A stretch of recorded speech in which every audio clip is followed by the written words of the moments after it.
Good evening and welcome to episode 104 of the Political Mike podcast. Crime became a major issue in the 2022 midterm election cycle. So, when we look at the statistics, we see that 113 million adults, 45%, have had an immediate family member incarcerated for at least one night. The U.S. justice system controls 6.7 million people, more than half of whom are on probation. And if you think this doesn't affect you, your loved ones, or your friends, consider that an estimated 1 in 3 Americans will be arrested by the age of 23. The American criminal justice system holds almost 2.3 million people in 1,833 state prisons, 122 federal prisons, 1,772 juvenile correctional facilities, 3,134 local jails, 218 immigration detention facilities, and 90 Indian country jails. President Barack Obama, when he was addressing the NAACP conference at the Pennsylvania Convention Center in 2015, put it this way. The United States, he said, is home to 5% of the world's population, but 25% of the world's prisoners. Think about that. Our incarceration rate is 4 times higher than China's. We keep more people behind bars than the top 35 European countries combined. Recognizing that this level of incarceration has dire societal consequences, from disproportionately punishing people of color to exasperating economic inequality, the last few decades have seen a remarkable bipartisan effort, however, to reduce unnecessary incarceration at both the state and federal levels. This is perhaps best seen in the case of the First Step Act, which was passed by Congress on December 21st, 2018, by President Trump, and signed into law by President Trump. This law has already cut the federal prison population by several thousand, restored judicial discretion in some drug cases, and retroactively reduced certain drug sentences. More recently, cities across the country have seen increases in some crimes, although today's crime levels are no comparison to crime levels of the 1980s and early 1990s. The causes of these increases are complicated, and the pandemic played, of course, a significant role in disrupting communities. Economic uncertainty spiked, after-school programs were shut down, and there was greater gun availability. With crime on people's minds, it soon became the focal point last year for many Republican candidates' political campaigns. Vox reported that, in fact, Republicans had spent $157 million on crime-related ads at the national level by November 3rd, and the Wall Street Journal reported that crime was highlighted in more than a third of all congressional campaign television ads that aired after Labor Day in Pennsylvania and Wisconsin, 2 key battleground states. Of course, many factors were at play in the 2022 election, from the economy, which was suffering from inflation, to the candidates themselves. But it's clear that painting an opponent as soft on crime did not necessarily prove to be a ticket to victory, as the Republicans had anticipated. In the Pennsylvania Senate race, for example, Republican candidate Mehmet Oz tried to make an issue of Democratic Lieutenant Governor John Fetterman's advocacy for criminal justice reform, such as his support for reducing the number of people who served life sentences in Pennsylvania. Oz's first television ad in the general election claimed John Fetterman wants to release 1/3 of prisoners and eliminate life sentences for murderers.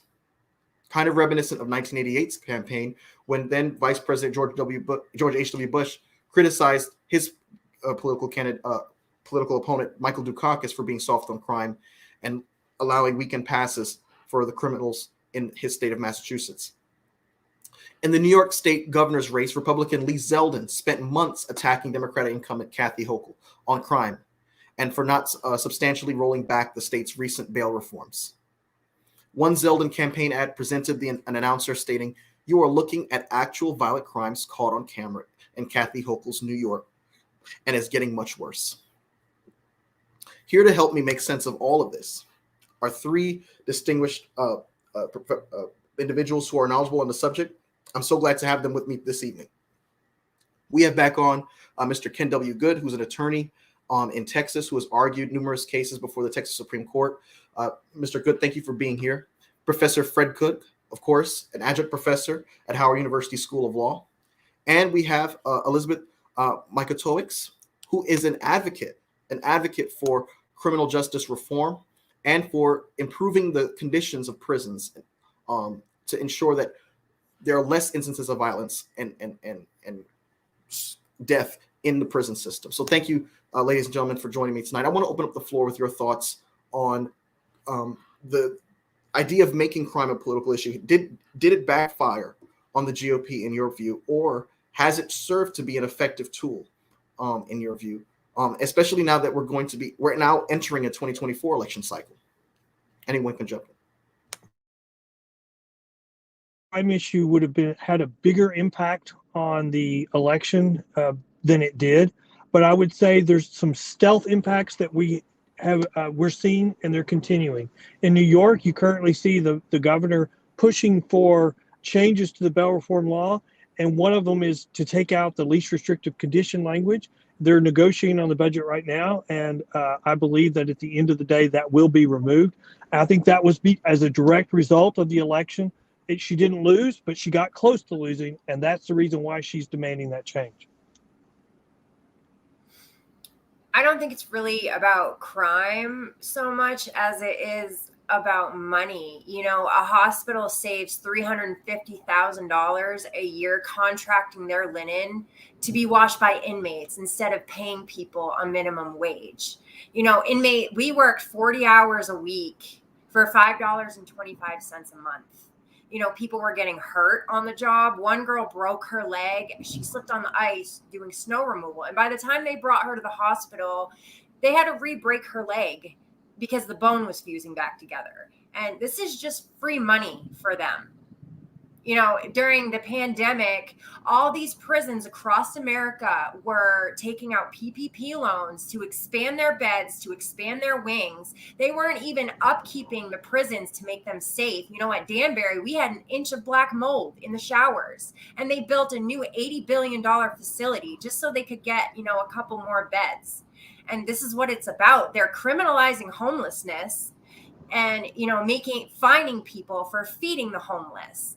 And we went from 3 empty properties for every homeless person in America to 29 empty properties for every homeless person in America by the end of the pandemic. And this is why they want to criminalize homelessness and get a free workforce, because corporations don't want to pay people a minimum wage at all anymore. Yeah, I think, like Mr. Good said, I think that one of the things is that the playbook for the so-called Republicans, the conservatives, whatever they choose to be called at the moment, is pretty predictable, and it is to stoke fear in the populace and the electorate about crime, that they're all going to be victimized by crime, and the numbers are through the roof, and you can manipulate the numbers to show most anything you want. Clearly, there have been spikes in crime across America, urban America, not urban America.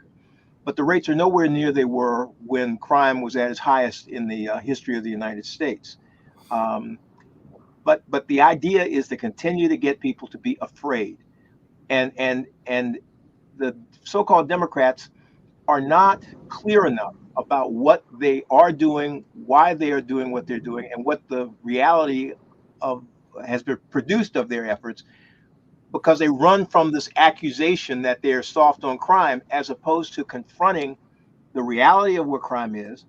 And clearly perception is reality in a lot of ways. So I'm not blind to that, but they need to make sure they tell people what is really going on, why and how they are going to be made safe by policies they introduce, and why and how the so-called Republicans really don't have a policy. We know historically you cannot arrest enough people. You cannot lock up enough people to solve crime. That doesn't work. It's never worked.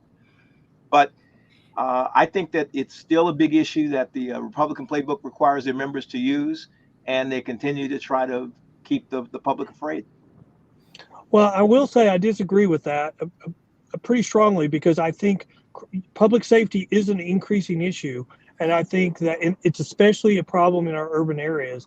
And I think you can trace it to policies from the left of really called reform, but that have turned out to be decriminalization. And I think people wanting to feel safe, it should be not a left or a right issue. We should all agree to that. And instead, we're talking about it's really a money issue. It's really, we get to be more public safety by decriminalizing crime. And I just absolutely disagree with that. This is a winning issue for the Republicans if the Democrats allow this status quo to continue, because the The reason why it wasn't this last time is there are people across the country in our non-urban areas that still feel safe. That is not going to continue. The status quo is not will not continue because it just can't continue.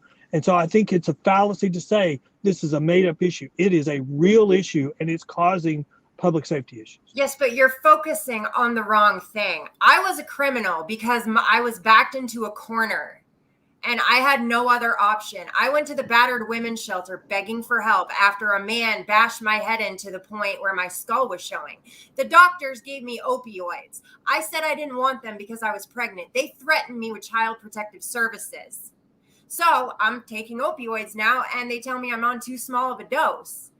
I lost my housing because of this man. I lost everything because of this man. And I ended up selling drugs just to try and survive. I didn't get my life together until Janet Mills took over from LePage in Maine, and she expanded Maine Care, which allowed me to get counseling. It allowed me to get drug rehabilitation. It allowed me to get MAT treatment. It gave me a fair chance. If you want crime to go down, you need to give people housing.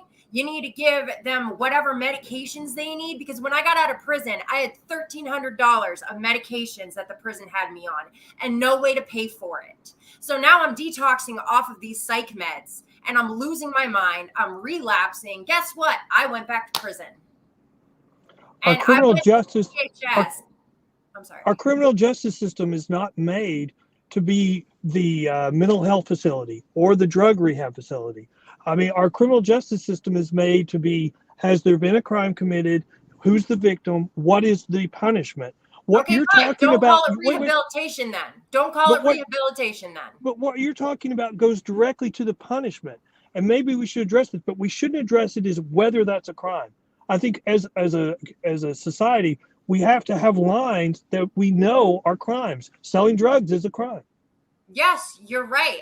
But I needed help. I didn't need to be, sexually assaulted by cops. I didn't need to be forced to strip in front of cameras. I didn't need to be threatened. I didn't need to be, met with violence because I asked a question. And that's what's happening in these facilities. Sweden just refused to extradite an inmate over here to Texas because they said the prison systems are cruel and unusual punishment. I met a handful of women, American women, that had been sterilized against their will. And this was before Trump filled up the ICE camps and they were sterilizing refugee women. I met a handful of women, American women, that were sterilized against their will. And the one thing that they all had in common is not a single one of them was white. And now all of a sudden it's a great day for white lives everywhere with the overturning of Roe v. Wade. This is not about crime. It's about forcing people into a position where they have no other choice and they're so desperate.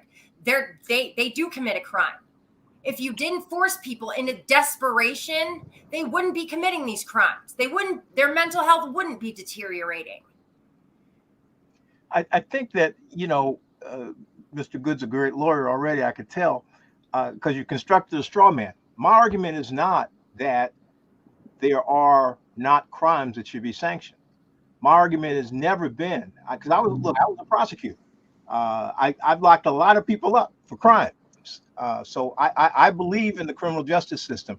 I believe this particular criminal justice system is largely dysfunctional and it needs reform. That doesn't mean it needs to be abolished. That doesn't mean that people who commit acts against persons and property don't need to be sanctioned.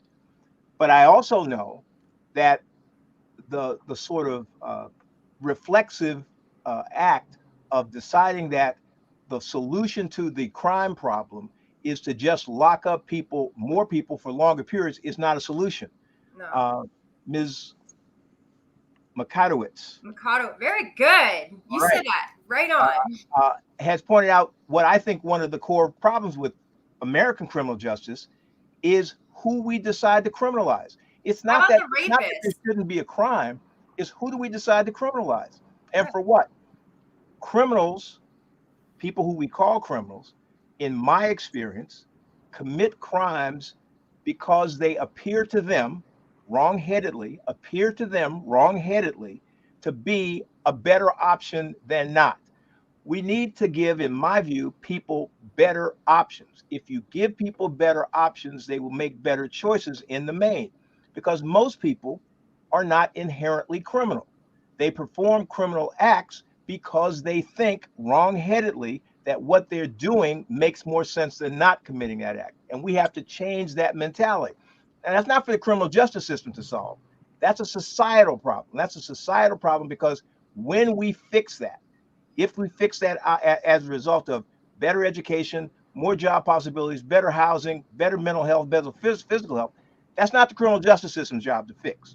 But society needs to address that.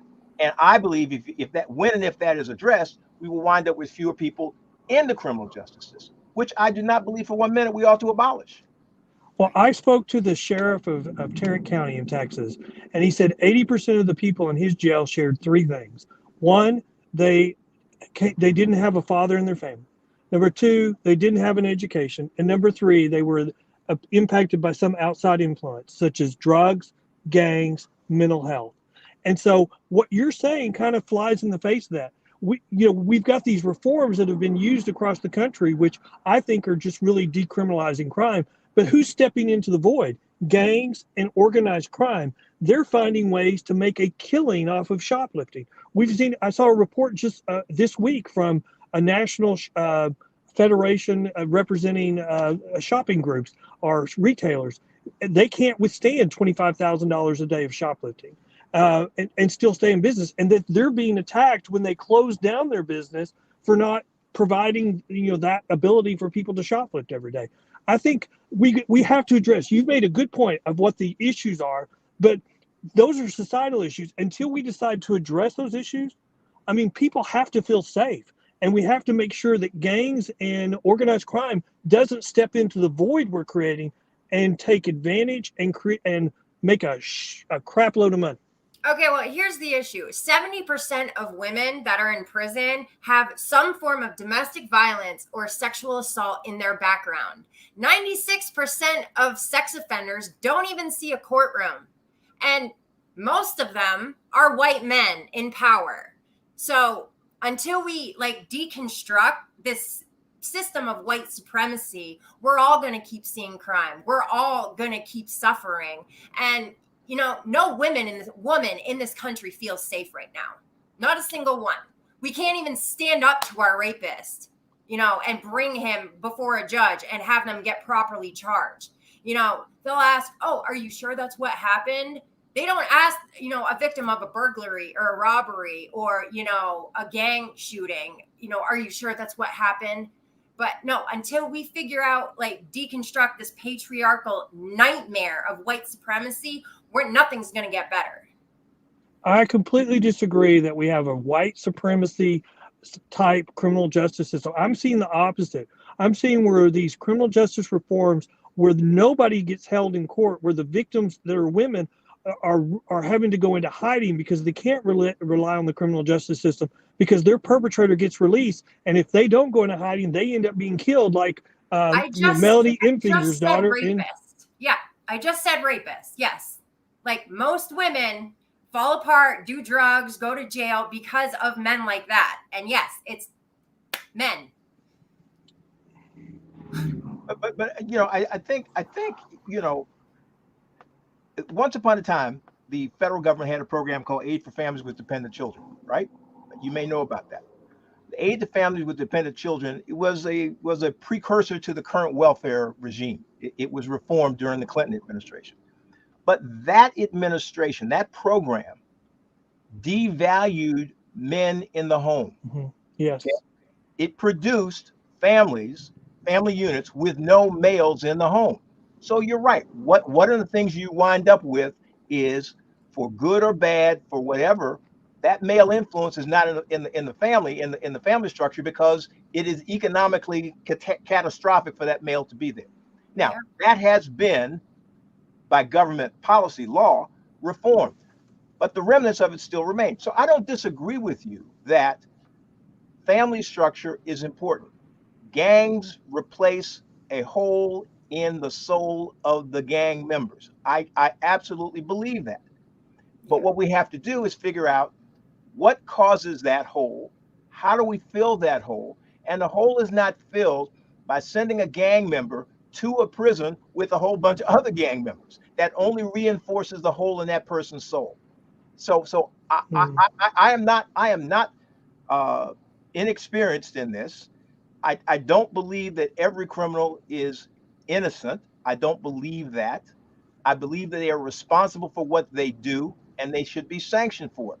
What I have said earlier in this conversation is they are better served, society is better served when they have better choices to make in their life, whether to become a gangbanger, a shoplifter, a drug user, a physical abuser, when they have the ability to make better decisions.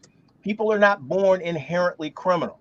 Something makes them behave that way, and we need to get to that root cause. But again, that's not the criminal justice system's job to solve.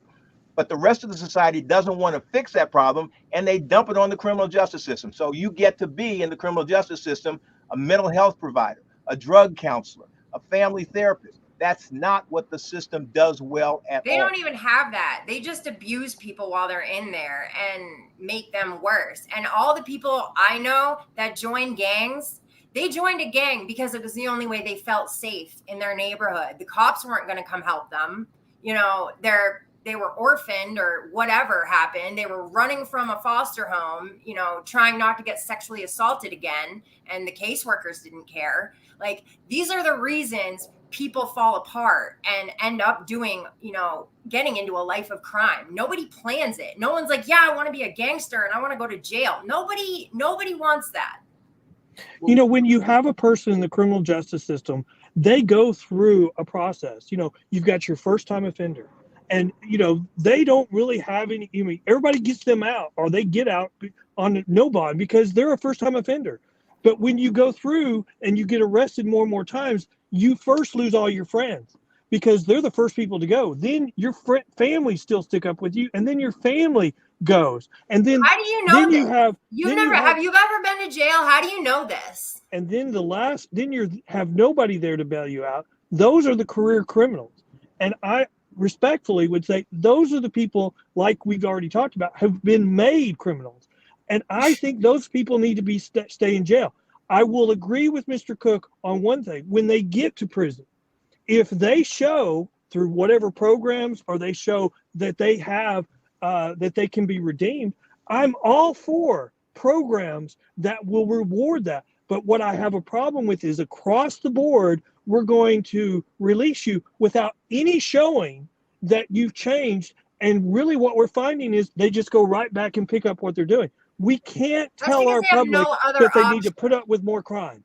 They have That is no not other the answer. option. You can't get out to nothing, no job, no anything, no food, and expect to just, you know, thrive in society after prison has already traumatized you.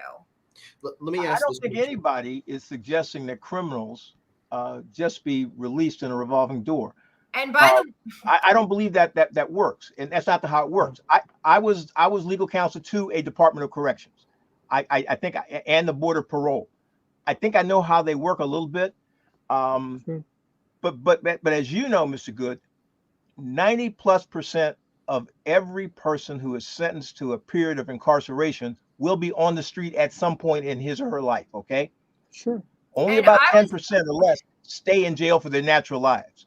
I was So they're going to arrested get for a out. nonviolent crime. No So, bail. so, so, so the challenge is, what do we do with them while they're there? So, for example, in Sure. California, I agree. the Department of Corrections uh, abolished all the libraries. So, if you're going to try to rehabilitate someone, give them the opportunity to learn to read, to write, to think, to maybe get a different job, you need to have in that institution some ability for them to read and learn.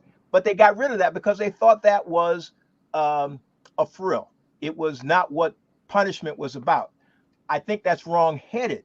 Now, again, we're dealing with the back end of the problem. We're dealing with people who have Yes. already wound up in the institution. I think that cases I've been involved in dare I say it, in Louisiana, in Alabama, first offenders wind up with money bail that they cannot make. They don't just get out. Now, in my hometown, Washington D.C., we've gotten rid of money bond, except in very limited situations. So most everybody who has no prior criminal history gets out on personal recognizance. Okay, if you have committed an offense with a firearm, for example, and it is determined by a magistrate, a judge, that that act makes you a threat to public safety, then you are not automatically released. You may be released with conditions. You may not be released at all. So it's not true that they just wind up on the street after having committed a crime of violence. If you're charged with murder, a first or second degree homicide, you ain't getting out. That's not happening. And I don't care if it's your first homicide or your 12th, you're not getting out. I was arrested for a non-violent crime. I had no bail and I sat there for 16 months waiting to get sentenced. Non-violent drug dealers will sit there while rapists and murderers get bail. And I agree with you. You shouldn't just be let out. If you have a sex crime, you should not get out of jail until it gets worked out. We have a lot of studies that have come out now because of during COVID, and I call that period as bail reform on steroids. There's one report that's come out from the Yolo County DA in the last couple of months, and I think all those reports show consistently that personal bonds, simple release, however you want to call it, release on no bond, those should be an option, but they're not the solution. Because the Yolo County report said as you increase the use of those types of releases, you increase crime across all spectrum, misdemeanor to felony. That just came out in the last 2 months. And so I think that's not the data that the data in the District of Columbia doesn't support that. And we've gotten rid of cash bail 20 years ago. That's not the data we have. Well, there's data from California, there's data from New York, there's data from Harris County that I'm aware of. It creates a higher backlog because it has a much higher failure to appear rate. So that creates chaos because you don't have time to resolve your cases. I mean, you've got an 80% failure to appear rate on personal bonds in Harris County, on misdemeanor cases, on PR bonds, according to HarrisCountyCourtWatch.com. I mean, it's a consistent data across the country of what we're seeing, or what I'm. As Mr. Taylor knows, I teach a course in local government. I sort of look at this data because it's part of what you got to do to stay current. I don't believe that's the data in Philadelphia. I don't believe that's what the data says in New York City. I don't believe that's what the data says in Los Angeles. I can't tell you about Harris County because I just can't remember it. What Houston's is. But Harris County, the DA there issued a report. She's a Democrat. She said that the failure to appear rate using personal bonds was at least 50%. And so you've got the DA, who is also a Democrat in Yolo County in California, who's a liberal Democrat, saying that it has a substantial higher failure to appear rate for zero bail versus a surety bond, and that increases crime and recidivism. And so I think those are consistent with each other. Well, how can you expect people to respect the courts and show up to their own court date when we have people like Lauren Boebert, who's too good to show up to her own criminal court hearings? But I don't hear any solutions. I don't hear any solutions from you. All I hear is nobody should be held accountable for anything because all these bad things are happening. I never said people shouldn't be held accountable. I never said people shouldn't be held accountable. I said they shouldn't be abused and then have it called rehabilitation. And I'm saying people wouldn't have committed these crimes if they weren't forced into a corner by society that's failing them. We're living in a dystopian nightmare. You know what would help people? Universal health care. That would get rid of a lot of problems. You know what would help people? Big pharma being held accountable for turning everyone into drug addicts. So let me ask this question in light of what a point that Attorney Good said earlier. I was looking at a poll from May of 2022. Of course, that was before the overturning of Roe versus Wade. And of course, there are other factors to consider here.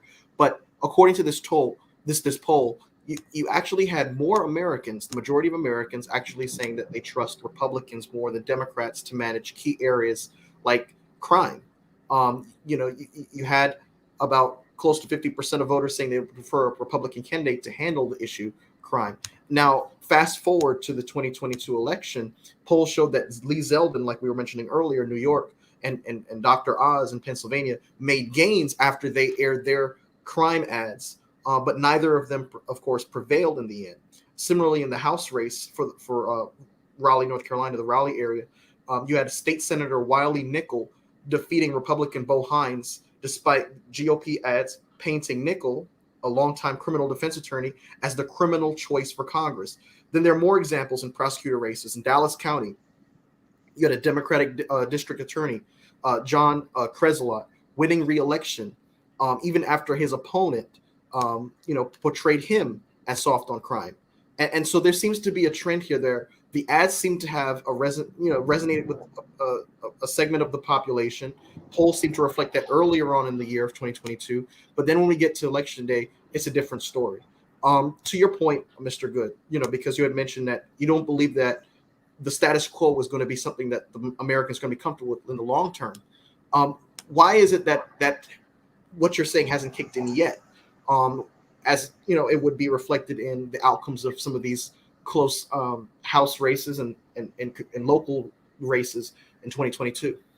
Well, I think crime is cyclical, and I think if you just go back to the 60s, we had a period of time where we felt safe, and so we were forgiving and enacted crime policy that resulted in more crime, and as a result, you saw a backlash, and it didn't happen overnight. I think this time the cycle is swinging to the left much quicker because of the digital age, and so it's been slower to swing back. But I would still mention, the DA in Dallas County that you mentioned, before the election, he reversed his policy that was like California, that he wasn't going to prosecute crime below $950. He reversed that. So he only did that because it was hurting politically. And I would mention the two races, the New York and the Dr. Oz race. Again, I think there were other issues there, but I think it just wasn't it had to swung back enough by that point. And I think that the Democrats, frankly, right before the election, said that it was a non-issue, that crime wasn't really an issue. And I think if they continue that position now, we will see a swing to the right much quicker and much further. And I think that's why you see these Democrats changing their policies to be more centric or in line with criminal justice issues. Well, I mean, look, I think you can't, as I said earlier, perception is reality in a lot of ways.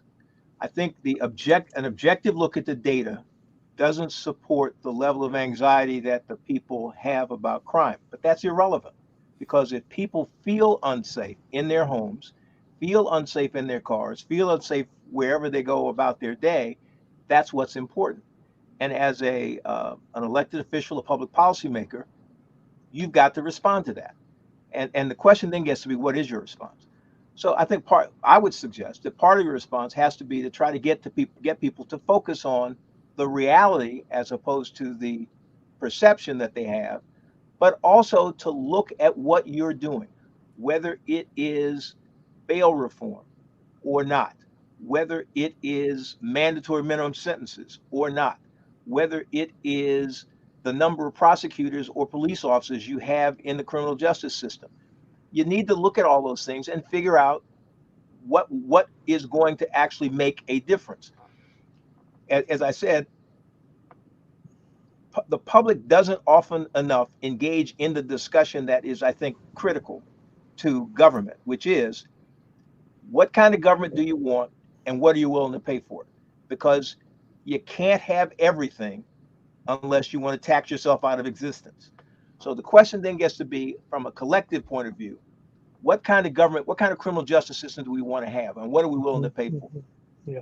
I'd rather have more colleges than prisons in America, and I'd like to see, politicians stop gaslighting certain communities. Like, you see it at the border of Texas. They're blaming they're saying the cartel is having refugees, stock up on drugs and bring them across the border, when in fact 86% of the people getting busted bringing drugs across the border is Americans. That's that crap LePage pulled. I remember sitting in prison watching him on TV, and he's going, "Black thugs from the hood come up to Maine and impregnate our white women and flood our streets with drugs."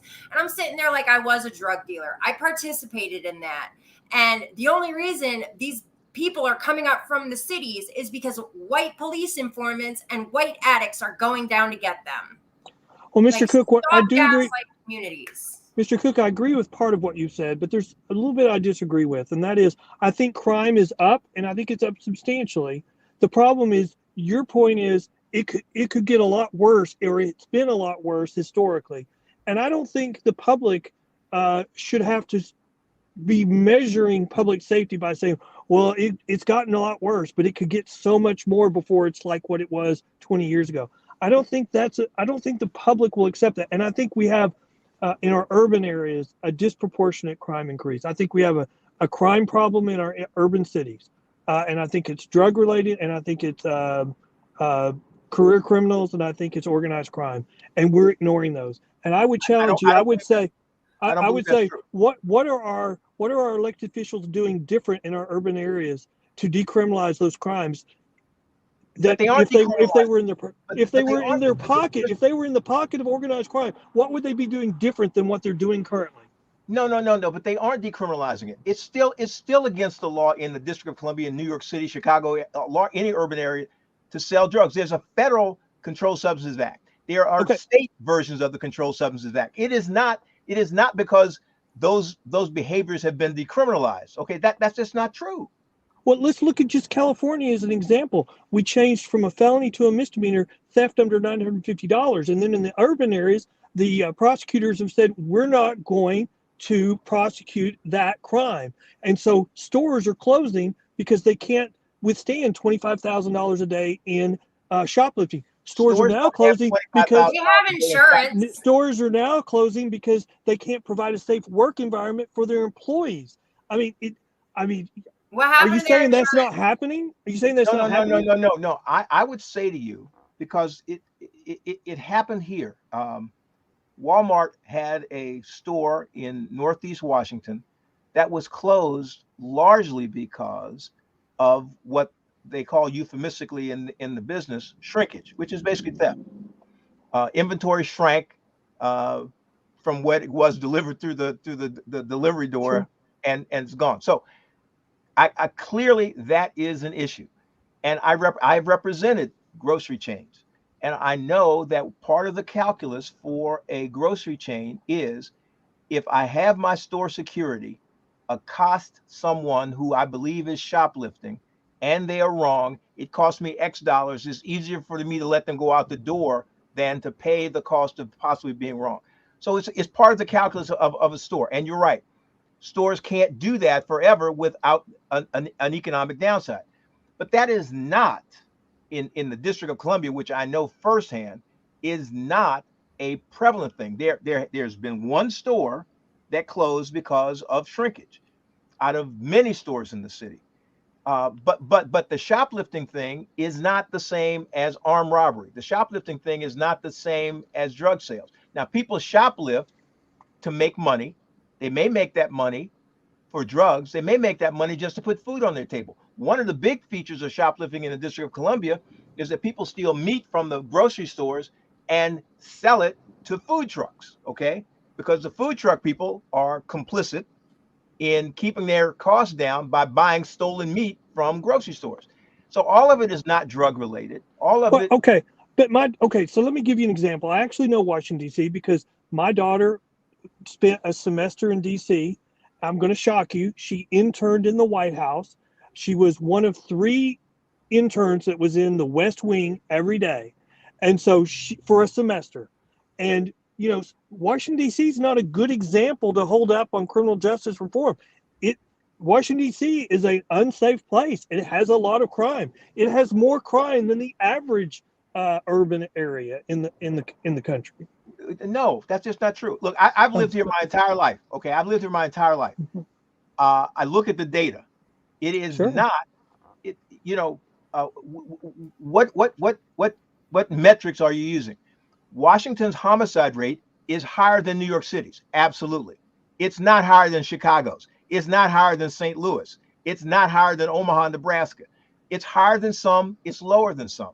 It is not an inherently unsafe city. Our crime rate for property crimes is not higher than New York City's, for example. So yes, we have crime.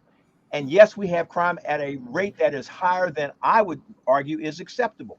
And I'm not using as a metric 1960 or 1968 or 1987 or anything like that. It's unacceptable by any sort of objective standard you want to use. Okay. So I'm not defending it by saying this this is the all-American city and everybody ought to walk around feeling safe. It's unacceptable. And we need to get a handle on that. We need to figure out why that is and what we can do to fix it.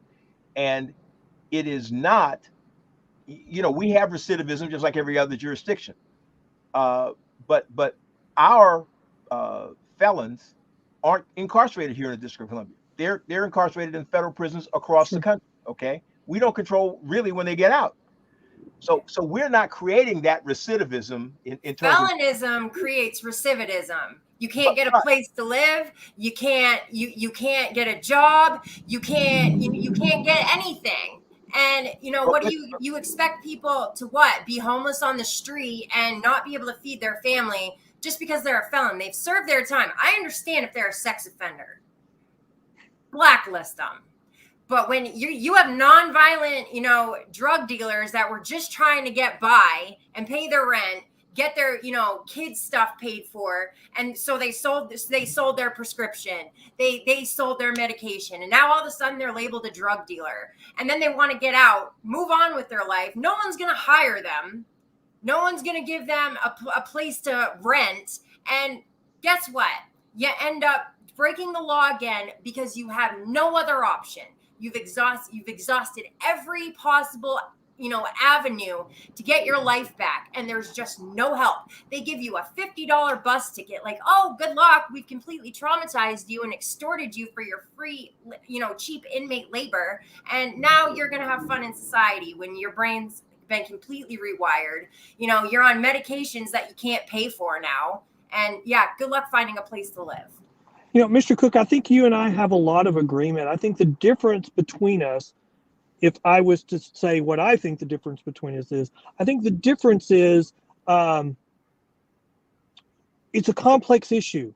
I mean, there are societal issues that need to be addressed, and those are, almost an elusive problem. And I think where we differ is, what do we address first? I think we have to get our public feeling safe first, and then we have to branch out to those other things, because addressing fathers and families and addressing job opportunities, those are going to take years and years and years. I put public safety first, and I think the difference between us is I don't think you do as much, and that's I think the only difference I see between us.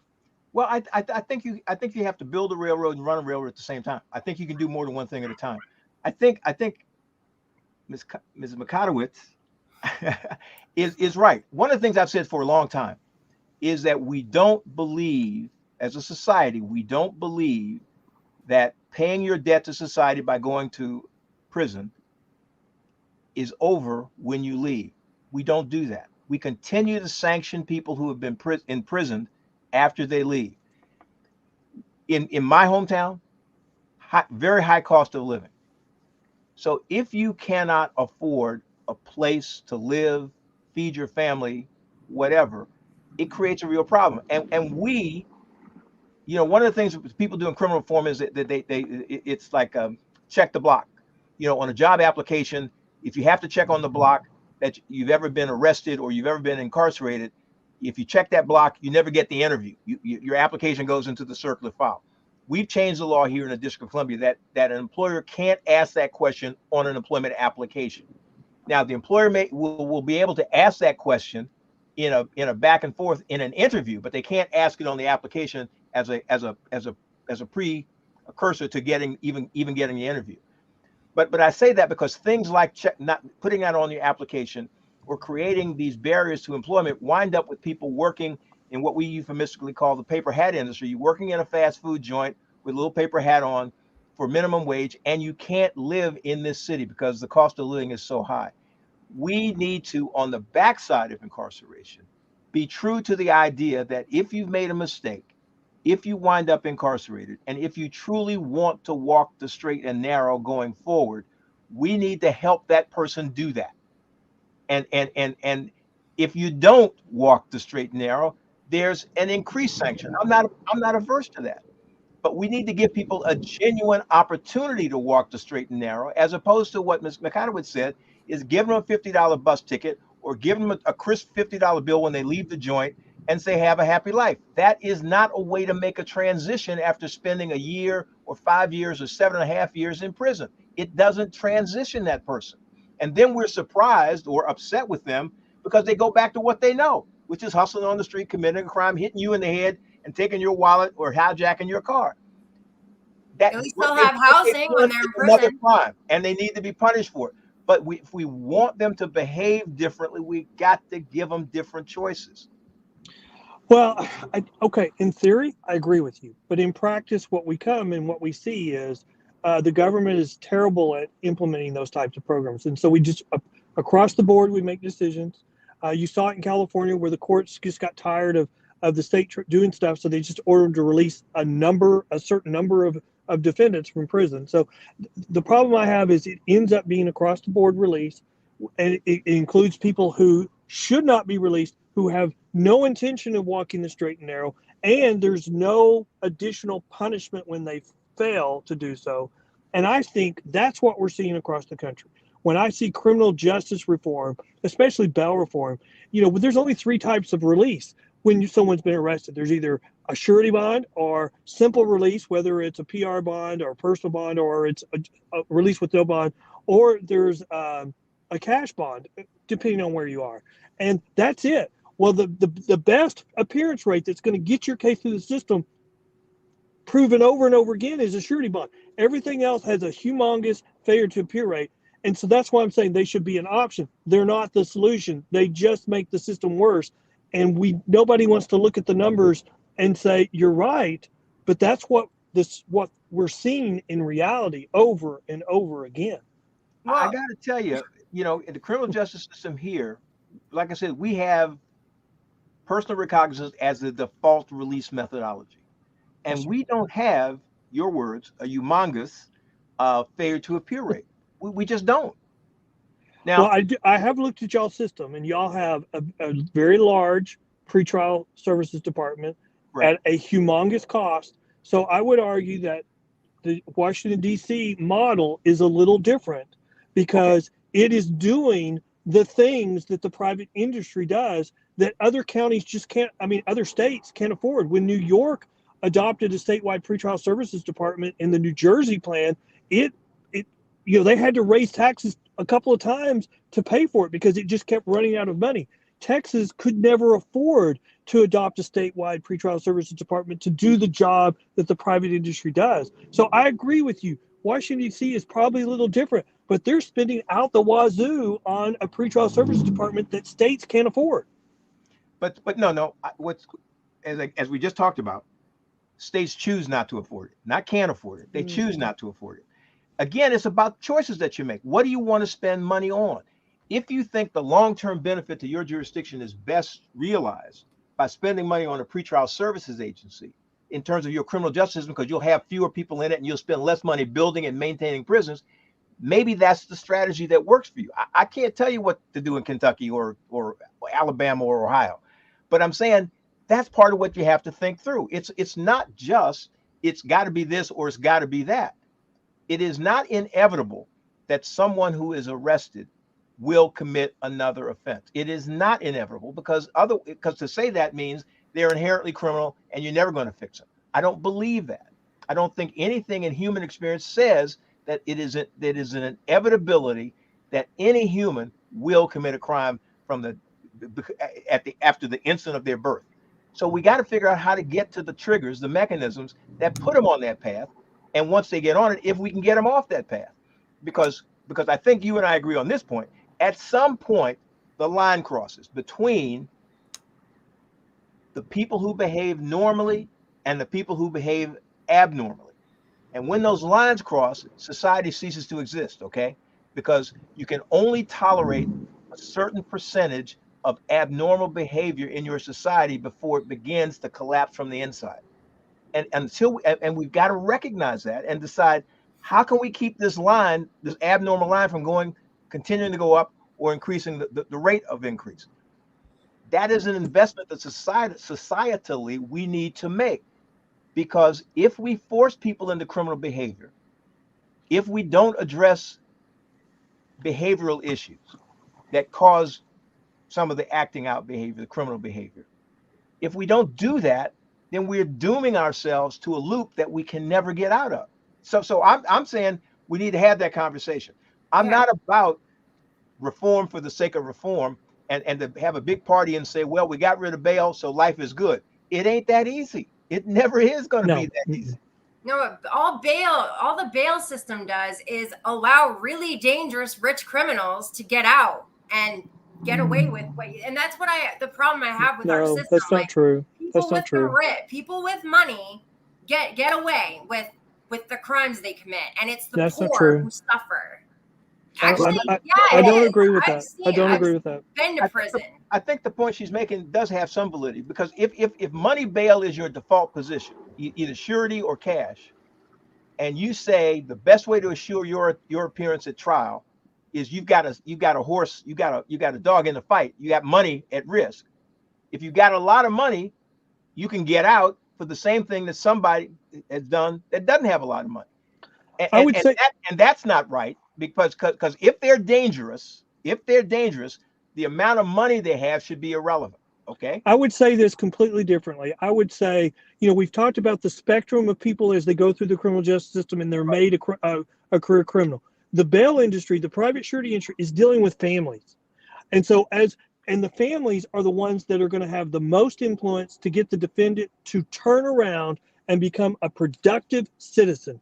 And if you are cutting off the ability for the private industry to deal with families, then you are damning certain defendants to become career criminals when they could have been turned around. And you're doing it just like her, laughing, saying, oh yeah, we just need to treat it. But I mean, look, when one system has a much lower failure to appear rate, and How's what their you're talking family about supposed to get releasing them help everybody if they else spend all has their a money much on higher bail? failure to appear rate. It's not the solution.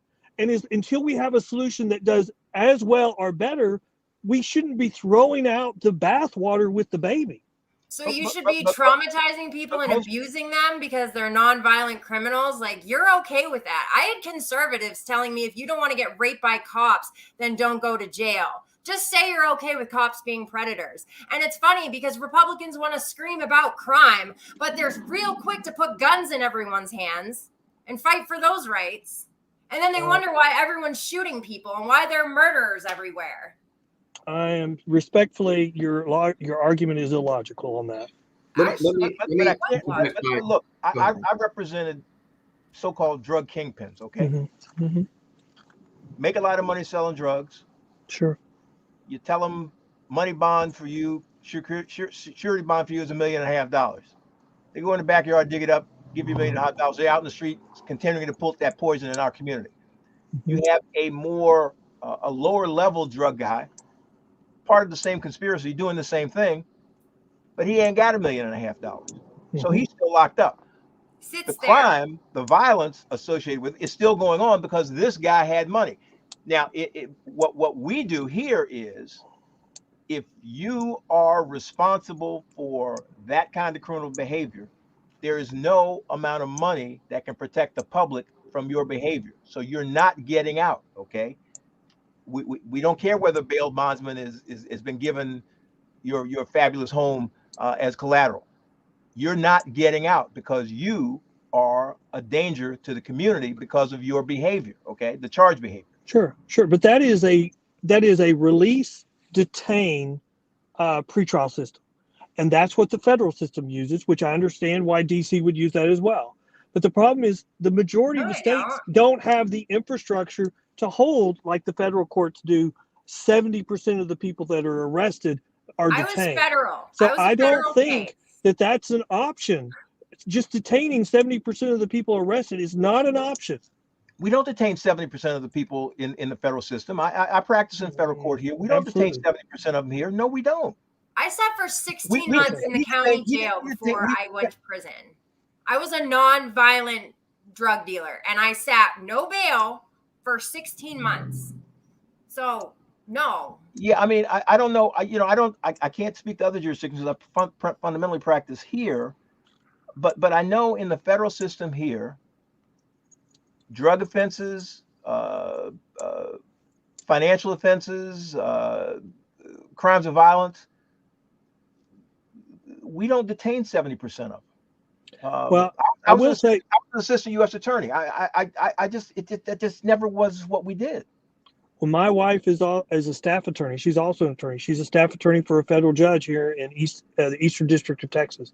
I mean, those are. I'm not relying upon just stuff I made up. I'm relying upon No. numbers I'm that I've not seen. disagreeing with you about what goes on in the Eastern District of Texas. I'm just talking about what's happening in DC, which I No, just I think that's the average nationwide. I really No, do. in Texas, they let out domestic violent abusers, and let them have guns, and then they wonder why they're shooting people. I mean, look, I don't have the numbers. I'm not fluent with them, so I can't do it right off the top of my head. But I'll look at that. But I just tell you from judges I know a lot of them, and from cases. Hey, I have that data. I'll send it to the host, and he can forward it to you. Please. Eastern District of Texas, I can't speak to, but I just don't. No, I think that's the nationwide average. So let me I'll talk about the district. Go ahead. Hey, and I'll even make this deal with you. If I don't have those numbers, I will send him an email saying I was mistaken. I don't have those. I'm that confident about my numbers. You don't have to do that. Everybody can be wrong. I mean, I can be wrong. No, I'm not wrong on this. I'll provide it to you. Okay. So let me interject because we only have about a few minutes remaining, 3 minutes remaining in the show, and I do want to get to the First Step Act. We saw, reforming prisons from the inside being a central key in local races. You had, for instance, the Los Angeles Sheriff Alex Villanueva losing to former Long Beach Police Chief Robert Luna, who promised to work more closely with jail oversight entities. And in Bristol County, Massachusetts, local Mayor Paul Harrow, the Democrat, ousted Sheriff Thomas Hodgson, a Republican, for similar reasons. Now, when you look at the First Step Act, which was signed into law by President Donald Trump in 2018, you see he only signed that after the prisons filled up. After he was giving mandatory minimums and the prisons were filling up. He only did that after there was a huge problem that he caused. I was in there when it happened. Yes, ma'am. Let me just throw in some facts real quick before we jump in. But to your point, the mandatory minimums for prior serious drug felonies were reduced under this bill. Prisoners serving life sentences under the 3 strikes penalty were now able to have their sentences reduced to 25 years. Mandatory minimums of 20 years were reduced to 15 years. Serious violent felonies were added to the 3 strikes enhancement penalty. And under the new law, judges were able to depart from mandatory minimums when sentencing defendants with up to 4 criminal history points, and that excluded misdemeanors. And defendants with 3-point offenses or 2-point violent offenses were to be restricted. I want to get your thoughts as to whether this was an effective piece of legislation moving forward to help address many of the problems that we were talking about tonight. I would say I think it's an example of an across-the-board bill, which I oppose. I have no problem with, hey, they're making these efforts. They're showing signs that they want to become a productive element. I want to do anything we can for anyone that does that. But I am opposed to across-the-board release, whether they're showing that they have a conscience or not showing they have a conscience. I don't think there should be an across-the-board release either. They were letting out predators that way. That doesn't work. But, I think what Obama did was better than what Trump did. When Obama had the 2-point reduction, all these people who had already spent all these years in prison, who were ready for their second chance, they had learned their lesson and, just wanted to go home. All those people most of them did very well. I mean, some of them had really bad trauma and ended up going back. But, Obama's 2-point reduction, I think, did a lot more than, the First Step Act. I mean, the First Step Act let a lot of people out. But, it was after, he filled all the prisons up. And it was mostly Spanish people and, the ICE raids that went on. I mean, he cut the budget in half and they were running out of food for us. So I think he knew he had to do something to clean up his mess that his administration created. Well, I hear you, but I think it gets back to what kind of government you want. I mean, because if you're going to have a case-by-case analysis, which I'm not opposed to, it's expensive because you got to have staff to process that and to make these assessments and to review them and to make sure they're coherent. And I think what the government opted to do was fiscally driven, which is the best way to do this with the least grief in terms of a cadre of people who are going to do this, and the inevitable appeals when people say you miscalculated, you misjudged me, you misassessed me, and I'm entitled to some kind of appellate review of your decision. And they said, rather than do that, we'll do across the board. Now, I think across the board presents another set of problems which I think are unacceptable. I think you're right. But again, it gets back to what do we want to invest in? If we want to look at these people on a case by case basis, and release the people who have a high probability of walking the straight and narrow, and keeping the ones who don't, that's an administrative cost that we've got to decide we want to pay for. I agree with that. I think that it is, what do we want to pay for? The problem I have is the bail reform or the criminal justice reform we've seen the last few years, I think has drawn a new line that has increased crime disproportionately, because the more criminal, I think we would all agree, the more criminals you release, the more crime you're going to have. We've released too many criminals, and I think we're suffering more crime as a result. Well, thank you all so much for making this episode one of the best. This is interesting. One of the most informative and very well spirited. The thing I'm proud of about a platform like this, that at the end of the day, even though we may disagree, we could still, find points of common ground and still, agree to disagree civilly. So thank you, Attorney Ken Good, for making time, Professor Cook, for making time out of your busy schedule, and of course, Miss Megatowics. Thank you so much for being a first-time guest. I'm so excited to have had your insight represented on the show tonight. So with that being said, that will conclude episode 103 of the Political Mike podcast. Thank you all so much. Thank you. Thank you, Mr.